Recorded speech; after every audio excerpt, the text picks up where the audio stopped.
Well, hello and welcome back to our second part discussion on this week's episode, dual episode of MBE Heroes, for obviously the new MCU Phase 4 slate release and movies that are going to be coming after that as well. Stephen, we've got so much to speak about, we had to split it up. There's just nothing that can be done about it. Yeah. What is coming in next, obviously? It's What If, John, and this is going to be a summer 2021 release. Did I say that right? Yeah, 2021, yeah. Yeah, 2021. This is going to be the first animated MCU show that's got some of the favourites coming back to reprise their roles in animation form. Obviously lending their voices to these legendary characters now, and this is going to be MCU scenes, I think it is, that are going to be experienced in a different way, a different version of basically What If. Yeah, Stephen, I think it's just perhaps what would happen if this situation maybe transpired slightly differently. I'm pretty sure they've done this in the comics. There's been comic runs, What If runs, where they perhaps go off in the alternate arc or whatnot and maybe change things ever so slightly. It's very intriguing. I don't know much about it, I can't lie. It's a very interesting logo though. I'm on board for it. It's the first MCU animated movie, I believe it is a movie, isn't it? It's not a TV show. So that's going to be intriguing. Well, it says MCU show, John, so I'm not actually sure. It may be a TV show then. Yeah. So I think it might be episodic. Yeah, it's Disney Plus, yeah. So it's an episodic MCU animated show. And again, that's just tapping into maybe a different demographic as well. We're seeing these live action TV shows for obviously the fans of the movies. But also you're going to have adults, children and whatnot watching this as well. It's not going to be strictly for young children. We've seen Star Wars doing that for Rebels and Clone Wars. I cannot wait to see it, Stephen. It's just for the cast alone. Killmonger's coming back. We've got the likes of Bucky Barnes and Thanos is going to be in there. Bruce Banner. The fact that Thanos is in there perhaps lends the idea to it going off and showing you multiple different episodes of what might have happened if this transpired. What would have happened if obviously this happened, this didn't happen. What if Iron Man died in Endgame? Well, it makes me wonder about. And actually died early. He obviously died in Endgame, but when they went back in time, they didn't get the heart thing. It makes me wonder about Frank Grillo's contract then that we were talking about last week, John. Whether or not is he there? He might pop into these television shows. I'm not sure if it was movie contracts. I think it was 5 more appearances, as I was led to believe, but it could be this. But I'm looking forward to it. As you said, John, it's the first animated MCU show. As you know, I spent a lot of time probably last year watching the DC animated stuff, which I obviously thought was did better by that studio. So I'll be very intrigued to see how the MCU tackle this. Well, Stephen, I've just read a very interesting article. It's secondary to the main one. We're going episodic sequentially off of. And this explains it perfectly. It's essentially going to be voiced and narrated by the all-seeing, all-hearing, all-knowing Watcher, who's going to be voiced by Jeffrey Wright. The Watcher is a non-earthly being who observes all things. He's watching over the multiverse and occasionally may or may not intervene with the doings of Earthlings. Other than that, he's off doing his own things. It's the 50th anniversary of the moon landing, they're saying here. It's got nothing to do whatsoever. No, it has. First appears in 1963. So maybe it's linked in some way, I don't know. But Stephen, this is essentially it. This all-seeing, all-hearing, omnipotent being looks over and watches all the things in the multiverse, and he maybe meddles, and we see things going off in a different arc to what we've seen in the actual main timeline of the MCU. So I'm intrigued. I cannot wait to see what the animation style will be like. With all these various different actors coming back, it's going to be absolutely fantastic. As well. Yeah, I think they did the right thing with keeping it animated as well, separate from live action, John. Just for your casual viewers that might come in and get a little confused, this is the best way to do it. The best, Jeff Goldblum's coming back as a Grand Master, one of these standout performers in Ragnarok. So certainly was, John. But listen, we'll move on to another Disney Plus MCU project, and this is one that took me by surprise, was Hawkeye. This is going to be on the streaming platform in autumn 2021. A little interesting piece of information here is Jeremy Renner's Clinton Barton passes the torch to the next Hawkeye, Kate Bishop. It does say here there's no word yet on who'll be playing the future Young Avenger, though, and Jeremy Renner joked, "I'll get to teach someone else how to be a superhero without superpowers." This is what we're talking about with these other characters out with, obviously and the likes of Black Widow and that. But Is this another series that you'd be interested in, John? Now that it looks like Jeremy Renner's not going to be, I'm not saying he's not going to be a big part of this. That's me just assuming, or based on this, brief description of where this series is going to go or where it may go with the character Kate Bishop. Yes, Stephen, I'm interested regardless. Hopefully we get a sizable amount of Jeremy Renner, say Hawkeye in there as well, though, because I love that character, I love what he's done with it over the years. Just think he's a fantastically well-versed actor as well, so I liked his entrance, incidentally, perhaps the best of the night. Yeah. The way he just nonchalantly jogged through the crowd, that was just magnificent. Jeremy Renner doesn't come on the stage like the rest. But look, Stephen, I'm well on board for it. The one thing I will say is it has the worst logo of any of the new releases in this slate. It looks like something out of a early 2000s PowerPoint application or programme. It's pretty crap, that logo.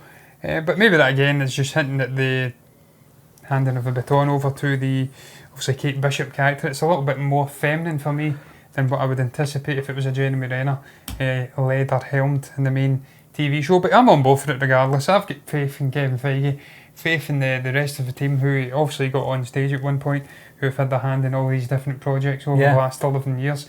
Faith that they know what they're doing, know how to tie it all in well. And I'm sure they'll hand the baton off to a fitting actress or actor, whatever you want to call them, and they'll carry it on. But I don't know if there's various different forms of Hawkeye. Whether we could maybe see Clint Barton. Is that? I'm pretty damn sure. Yeah, Clint Barton.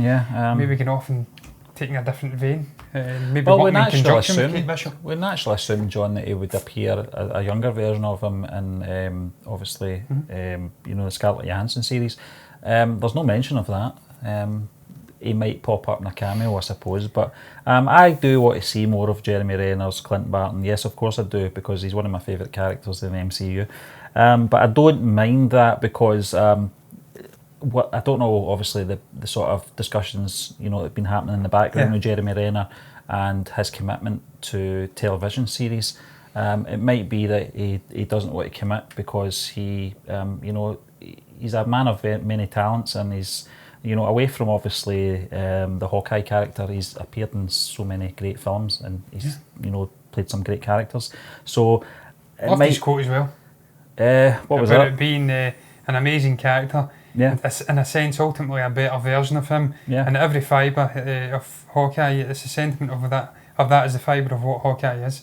At least what he thinks Hawkeye is, a superhero without powers. Did you think that, that opening scene with him and his daughter? Yeah. I naturally assumed that she would be the one that passes the baton on to. It could be, just the fact he was teaching her. But her name's not Kate Bishop, is it? No, but that could be an alter ego. Could be. That'd be intriguing, Stephen. Yeah, it'd have to be quite a time jump, though. Yeah, well, it would have been because of the 5-year thing, but I'd be quite open to that. I think it's one of those ones, I didn't expect, so it was a bonus to get that announcement, and one of my favourite characters, so I'll be looking forward to that. But we'll move on, John, to you're talking about bad logos here. This one is, well, I don't like it. There's a reason for it. I think it's very He-Man and the Masters of the Universe. It's very 80s looking. It looks like a Kiss album cover or something like that. But listen, the actual title as well, what do you think of that, John? Thor, Love and Thunder. Yeah, sounds like a Kiss album, Stephen. Yeah, I like it. Obviously Chris Hemsworth liked it as well. Love and Thunder, very intriguing. Obviously it's about Love and Thunder. Obviously you've got the biggest news coming out of this, John, obviously was Natalie Portman. Returning as Jane Foster, but not just returning as Jane Foster, returning as the female Thor. Yes. Handed the hammer on stage. Handed the hammer, she wielded it with absolute ease. Yeah. Stephen. Yeah, I had no idea that Natalie Portman's character, also Jane Foster, as I did say, could perhaps be worthy to handle Mjolnir. I'm, again, not as well versed in the comics as everybody else who perhaps watches these things and is absolutely obsessed with them would be. Yeah. But I'm intrigued by it. This continuing love relationship between him and Jane Foster. Whatever happened with her in the subsequent, or the previous 4 releases? She was just really phased out. Just phased out, so she's until back. Obviously her sort of cameo appearances in Endgame. Yeah. Which I thought at first, I'm not going to get Natalie Portman back surely, because I think there was a little bit of behind the scenes stuff that was going on with Natalie Portman, some artistic differences, but it's good to see she's back because she's a great actress. And the character Jane Foster ties in well, going back to that first original movie. It's going to be very interesting to see the take of this character now that she's will become the female Thor as well. Natalie Portman's, I'll be careful what I say here, her frame, do you think she's going to have to bulk up a little? I don't know. She's so small. I think she's only about 5'1" or 2. She's not a very tall actress, so not that matters. Perhaps they can just put armour on her or whatnot, and she'll look suitably dashing. I've looked in at the character, Stephen, and it seems like it isn't an incredibly chunky character anyway. It's quite thin and delicate, and she's also got the suitable armour that Light Thor does. So if she's worthy to wield Mjolnir, then she's worthy to wield Mjolnir. Perhaps the size isn't as important. Another thing though, Taika Waititi coming back once again. I just love this guy. I love his infectious enthusiasm for all things directing and just the MCU in general. He's got such a great personality. He was bouncing onto the stage. It's just very eccentric, my type of guy. Can't wait to see what he brings back to this. He's been involved in one of my favourite MCU movies, also Ragnarok. For me, the best Thor movie by a country mile. The way he injected his unique blend of humour into the movie, Stephen, the way he built this chemistry between, obviously, Valkyrie and Thor. She's coming back. She says she's looking at a queen needs a suitable king. So is this them hinting at one of these potential LGBTQ, I think LGBTQ characters? Obviously, they were hinting that they wanted to diversify and put some gay characters in. So could this be them hinting in one shape or form or another that Valkyrie is indeed an LGBTQ character? Because he says there's two, at least two. I think it could be. That's intriguing. If it is, it is. You know, put too much emphasis on these things. This is the problem. You remember the Luke Skywalker one? Mark Hamill, I didn't really think about it. It can be whatever you want. You know, whatever you want it to be. It's all subjective. In this case, it'll be more subtle. I don't know. Whatever. You know, it doesn't bother me. You know, this kind of thing. I just want to see a good film with good characters and good stories. So I'm on board for this, John. You know, away from the logo and stuff like that, Thor really did. You know, it really did up the ante, you know, with Ragnarok, because after the disappointment of the Dark World, I thought, you know, his trilogy was going to be... I think this is why this exists, Stephen. I think it's not really a trilogy with Dark World. Well, that's that, you know, and they've moved on from that. You know, they've learned from the mistakes. It's one of the things I do like about Marvel is that, you know, when they do make mistakes, are you know, obviously things that might not please the hardcore fans and the fan base. The Ben Kingsley thing, they redeemed themselves with that. Obviously, with the Age of Ultron was a bit of a mess as well. They listened to the fans, redeemed themselves with that. And this is another case. They did it with Ragnarok. They knew where they wanted to go with it. They took elements of that humour from Guardians of the Galaxy, and they knew obviously Chris Hemsworth as well could handle the humour, because he is a funny guy off camera as well. Oh, you're right, he said that. He said that himself. He hated the fact the character was so stuffy in the early editions, and he wanted to inject some humour and obviously a bit of spice into the personality, which he get the chance to do with. And it'll be interesting to see the relationship between Jane Foster and Thor in this movie as well, because he was having a bit of a mental breakdown, as you know, in Endgame, just talking about her, you know. It was kind of embarrassing for him, you know, because everyone else was just looking at him as if, is he about to have a breakdown? Is he going to cry here? I think he was. Yeah, so... Was that why he went back and retrieved Mjolnir? Not just to give it to Steve Rogers in that incredible cataclysmic battle with Thor. Could it be that they were already planning... Obviously, they planned everything out in meticulous detail. He saved Mjolnir for the Jane Foster character. He will now wield Stormbreaker as per usual. Perhaps it will be, I don't know. I hope so, John, but this 5th of November 2021, we've not got long to wait for this one, 2 years, which is about right. This is just before we move on to our next section on this, which is going to be sort of the rest of the things that are going to be announced beyond Phase 4, John. A lot of people picked up on the fact that there's a lot happening in 2021, but since obviously the announcement and the concerns, I think it was, they were saying seven releases. Movies. Some people were saying 7 movies. And you know, we know that that's, you know, I think 3-4 of them are going to be obviously television series. So I don't think they've got any concerns there. But we'll move on, John, to the last section of this slate. It's Blade, and the rest. Now, the rest is going to be the Black Panther sequel and Captain Marvel and the third Guardians of the Galaxy movie. You say that? I've actually just read an article there, and apparently Kevin Feige has said Blade will not be part of Phase 4. No. That may be something that comes out, maybe one of the first of Phase 5, but it's close enough. That's what this article's actually saying, John. It's saying Blade and the rest after Phase 4. So I didn't realise that. Mahershala Ali, obviously, he's going to be taking on the role of the vampire hunter Blade. As we know, Wesley Snipes did it in the early 2000s, late 90s, early 2000s as well. He did it very well, in fact. It was a great trilogy, that. How do you feel about that? Mahershala Ali coming in. I just can't think of anyone else I would want to play that role. Absolutely delighted with this now, Stephen. As you know, massive fan of Mahershala Ali. I just think he's an incredible actor. I've not seen a guy in a bad movie. And again, I spoke previously about intelligent, well-mannered, really humble chaps. I watched his round table video with various different actors, Viggo Mortensen and whatnot. I think it was Richard E. Grant, a couple of others, maybe Chadwick Boseman. He's such a grounded guy. He's worked really, really hard, and he's an incredible actor, very varied actor, incredible range. I can't think of a better person to come in and play this role. We also seen him playing a villainous role in Luke Cage, and so he's capable of stepping out his comfort zone and doing this. I can't wait to see what it's going to be about, how it's going to blend into the MCU. My vague memories of watching Blade were that they were very dark movies. I think it's been confirmed this will be a PG-13 by Kevin Feige. Okay. They were quite violent movies, if I remember correctly. Sparked off a semi-renaissance in comic book movies, some would say, out with the Spider-Man movies of the early 2000s. Well, that was one that's if you're going back 19 years ago, 20 years ago, John, when Wesley Snipes was doing this character, I think in today's standards they probably would be PG now. Yeah.